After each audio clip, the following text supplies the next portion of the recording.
Hi friends, ఈరోజు రాఖీ పండుగ కదా. కొంచెం పొద్దునుంచి మాకు చెల్లి రాఖీ కట్టలేదని కొంచెం ఏదో మగత ఉండేది. కానీ నరేష్ గడు పిలిచాడు, అరే ఒకసారి రారా నీకు ఒక సర్ప్రైజ్ అన్నాడు. తీరా చూసాం, అది ఓపెన్ చేసి చూస్తే ఇంటిగా నుంచి చెల్లేమో రాఖీ పంపించింది.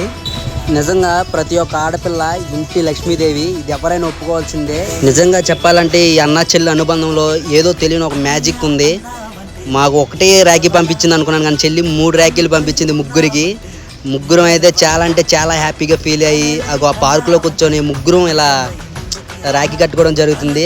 అంతేకాకుండా ఇలా చాలామంది బయటకు వచ్చి ఇలా చెల్లిని కానీ అక్కని కానీ మిస్ అయిన వాళ్ళు చాలామంది ఉంటారు. వాళ్ళు ఏం చేస్తారంటే ఇలా ఏదో సడన్గా సర్ప్రైజ్ ఇస్తారు కదా, దానిలో అప్పుడు ఏదో తెలియని ఒక ఆనందం అయితే ఉంది. మేము చాలా అంటే చాలా హ్యాపీగా ఫీల్ అయ్యాం. లాస్ట్కి ముగ్గురం కట్టుకొని స్వీట్స్ కూడా తింటాం చూడండి.